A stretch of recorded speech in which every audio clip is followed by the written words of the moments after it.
Selamat pagi, Shalom Bapak Ibu Saudara sekalian. Berjumpa lagi dengan inspirasi pagi ini yang saya beri judul It Takes Two to Tango. Apa artinya? Artinya seperti kita sedang bertepuk tangan, maka kita memerlukan dua tangan untuk menimbulkan satu bunyi tepuk tangan. Nah, sama dengan kehidupan kita. Saya awali dengan sebuah keselamatan.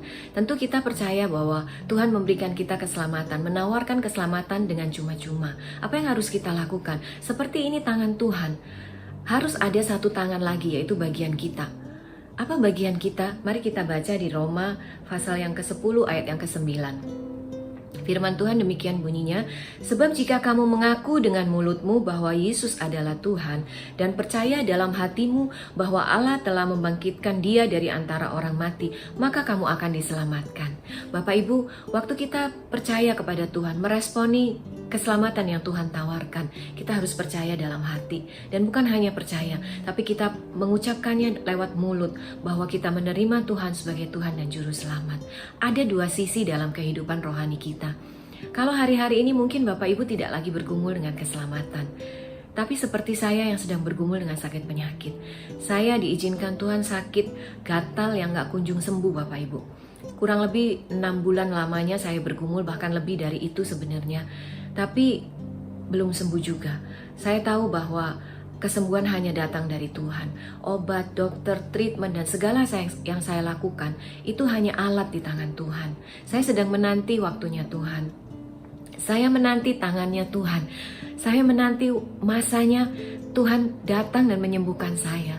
Waktu tangan saya dan tangan Tuhan bertemu Bapak Ibu. Kalau hari ini Bapak Ibu mungkin bergumul dengan sakit penyakit. Mungkin sakit saya bukan sakit yang serius, tapi tetap sangat mengganggu apalagi berlangsung begitu lama. Dan bukan saya tidak berobat, saya melakukan bagian saya.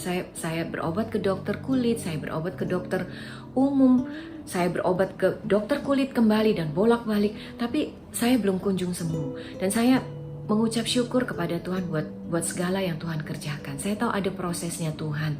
Saya berdoa, saya memperkatakan firman. Ada satu ayat yang saya pegang di dalam 1 Yohanes 3 ayat 22. Begini firman Tuhan, dan apa saja yang kita minta, kita memperolehnya daripadanya, karena kita menuruti segala perintahnya, dan berbuat apa yang berkenan kepadanya. Bapak Ibu, jangan putus pengharapan. Apa yang kita minta hari-hari ini? Mungkin kita minta untuk breakthrough dalam ekonomi, terobosan dalam ekonomi, di tengah pandemi yang sulit bagi semua orang. Atau mungkin sama seperti saya, kita sedang bergumul dalam sakit penyakit. Bapak Ibu jangan putus pengharapan, percaya sama Tuhan, imani dan lakukan semua apa yang Tuhan perintahkan. Jangan berkecil hati, jangan berputus asa. Di dalam Tuhan tidak ada yang mustahil. Firman ini berkata bahwa kalau kita turuti perintahnya, kalau kita berbuat apa yang berkenan kepada Tuhan, Tuhan akan berikan apa yang kita minta.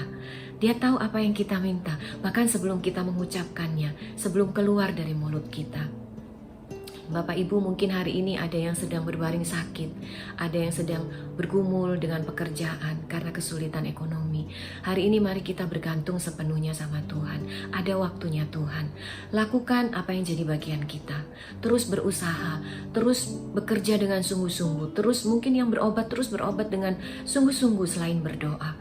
Jangan lupakan Tuhan, jangan lupakan juga apa yang harus kita lakukan. Kita nanti tangannya Tuhan bertemu dengan tangan kita. It takes two to tango. Percayalah bahwa satu hari nanti saat waktunya tiba, kita akan mendengar bunyi tepuk tangan yang meriah. Tepuk tangan di mana kita merasakan berkat Tuhan, tepuk tangan di mana kita merasakan mujizat Tuhan, pertolongan Tuhan yang tidak ada habis-habisnya dalam kehidupan kita. Waktu kita menantikan itu mungkin kita takut, mungkin kita khawatir, tapi percayalah firman Tuhan berkata bahwa kalau kita percaya, kita imani, kita turuti apa yang Tuhan mau, kita belajar hidup berkenan kepada Tuhan, maka tidak ada yang mustahil buat kita. Tuhan Yesus memberkati.